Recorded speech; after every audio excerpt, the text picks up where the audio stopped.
ఇప్పటి వరకు మీరు చేసిన గెటప్లు అన్నిటికన్నా చాలా డిఫరెంట్ గెటప్ ఇది. అంటే క్యారెక్టరైజేషన్స్ కాకుండా ఈవెన్ లుక్ వైజ్గా కూడా. సో ముందు మీరు ఏం చెప్పాలనుకుంటున్నారు ఈ లుక్ గురించి? ముందు నేను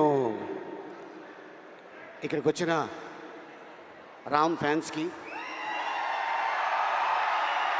మీడియా సోదరులకి, పాత్రికా మిత్రులకి, పోలీస్ డిపార్ట్మెంట్కి, అలాగే ఈ సినిమాకి పనిచేసిన ఎంతోమంది నటులు ఈరోజు ఇక్కడికి వచ్చి ఉన్నారు. అలాగే the great director, sensational director Puri Jagannadh garu ఏ సినిమా ముట్టుకున్నా కూడా అది బ్లాక్ బస్టరే. అండ్ దాంతోపాటు మా నిర్మాత చార్మి గారు అండ్ మా బ్యూటిఫుల్ హీరోయిన్ కావ్య. మొన్న ఈ సినిమాకి ప్రమోషన్కి వెళ్ళాం ముంబై. అక్కడ ఒక ఆయన అన్నాడు, మీ ఎనర్జీ ఏంటి, మీరు ఏం తింటారు అని అడిగాడు.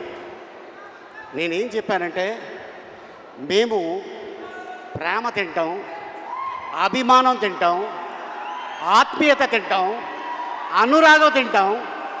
ఇవన్నీ తినటంతోనే అంత ఎనర్జీగా ఉంటాం. కాకపోతే ఒక ముద్ద ఎక్కువ రామ్ తింటాడు, ఎందుకంటే డ్యాన్సులు. ఆ డ్యాన్సులు చూశారు కదా, అద్భుతం. ఇక తను డైలాగ్ డెలివరీ కానీ, యాక్షన్ కానీ, ఏదైనా సరే ఛాలెంజ్. ఇలా చిటికేస్తాడు, ఇంకేదైనా ఉందా, ఇంకేమైనా చెయ్యాలా అని. అంటే వీటన్నిటితో పాటు మీరేం తింటారో చెప్పారు, ఎప్పుడు తింటారో కూడా చెప్పేస్తే సుమ ప్రోగ్రాంలు చూస్తూ తింటాము, మేము అలాగే పెరిగామని చెప్పేస్తే అయిపోద్ది కదా. మీరు కూడా అంతే కదా ఆల్మోస్ట్. అంటే మేము తింటాం, నువ్వు 3 పూటలు కాదు 6 పూటలు తింటావు, అందుకే ఇంత ఎనర్జీగా ఉంటావు. నేను నిన్ను చూసి, ఏంటి మీ అమ్మాయి డ్రెస్ ఇది?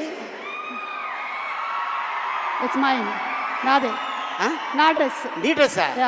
నేనే మా అమ్మాయికి ఇస్తూ ఉంటాను. కాదు, అసలు నేను ఎప్పుడు చూడలా. నేను ఇలాగా చార్మి గారి దగ్గర అద్దెకి తీసుకున్నా. యాక్చువల్గా ఈ గెటప్లో మా హీరోయిన్ రావాలి, ఆవిడేమో చక్కగా చీర కట్టుకొచ్చింది, నువ్వేమో మేము రామ్ పోతినేని గారి సైడ్, ఓహో మీరు కావ్య తప్పర్ సైడ్.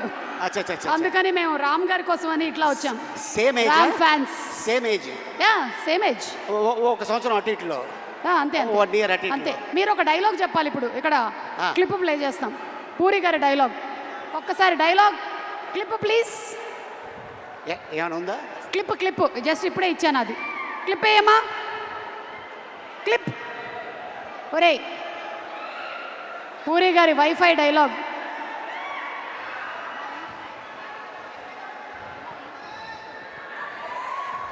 ఇక డైలాగుల గురించి చెప్పాలంటే, పూరి గారి కలం ఇంకు చాలా కాస్ట్లీ.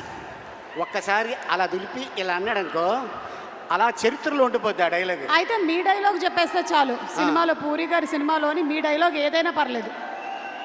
నా సినిమాలో నా డైలాగా? పూరి గారి డైలాగ్. ఐ మీన్ మీ అందరికి తెలుసు, చిరుత సినిమా. బాగున్నారా? నచ్ మీ, డోంట్ టచ్ మీ. సో అక్కడి నుంచి పోకిరిలో మా అన్న ఆయన ఏజ్కి హీరోయిన్ లవ్ చేస్తుంటాడు. నీ ఏజ్ ఏంటి, కింద గేజ్ ఏంటి అన్న డైలాగు. అది ఇప్పుడు కూడా ఎక్కడికి వెళ్ళినా కూడా ఎప్పుడు చెప్తూనే ఉంటారు.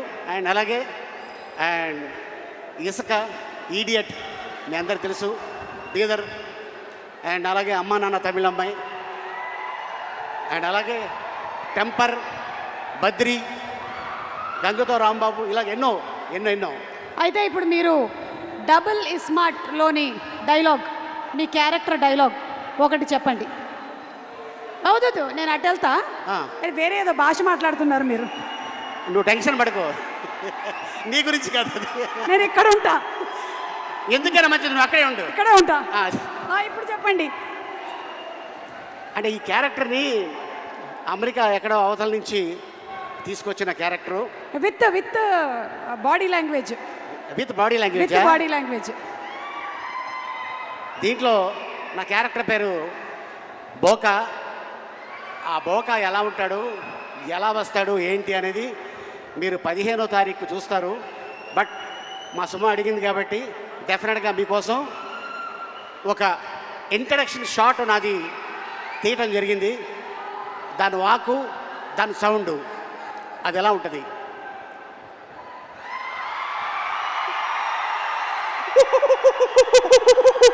ఇది ఇక సినిమా 15వ తారీఖు ఇదే సౌండు అక్కడ ఉంటుంది. సో ఆ క్యారెక్టర్ వస్తే ఎలా ఉంటుంది ఏంటనేది డెఫినెట్గా మీ అందరూ ఎంజాయ్ చేస్తారు. ఈ సినిమాని 2 గంటల సేపు మీరు థియేటర్లో ఒకటి తర్వాత ఒకటి వస్తూనే ఉంటుంది. అంత అద్భుతమైన ఫీడ్బ్యాక్ ఇచ్చారు మా పూరి జగన్నాథ్ గారు. అలాగే ప్రజల్లో ఈ సినిమా ఎప్పుడు చూడాలని కోరిక ఉంది. ప్రజల్లోనే కాదు, మూవీ ఇండస్ట్రీలో కూడా ఈ సినిమా థియేటర్లో చూడాలి, ఆయన పెద్ద హిట్ కొట్టాలని మనస్ఫూర్తిగా టెక్నీషియన్స్తో పాటు నేను కోరుకుంటున్నాను. And thank you so much ఇంత అద్భుతమైన అవకాశం ఇచ్చినందుకు. అండ్ ఈ వేదిక మీద ఇందాక డాన్సర్స్ చేశారు. కళ వరంగల్లోనే ఉంది. మర్చిపోయాము ఒకసారి పాట ప్లే చేయమ్మా. ఆలీ గారు స్టెప్ వేస్తారు. ఏ ఇందాక పాట? డాన్సర్స్ చేసిన స్టెప్ ఫ్లిప్. వెనక్కి ఫ్లిప్పా? నెక్స్ట్ జన్మలో వేద్దాం. అయితే ఊరికే ఒక పాట జస్ట్ మ్యూజిక్. ఫ్లిప్ వద్దు. ఓకే, ఫ్లిప్ అయితే మళ్ళీ స్లిప్ అవుతుంది. అందుకని నో ఫ్లిప్, జస్ట్ డాన్స్, ఒక స్టెప్.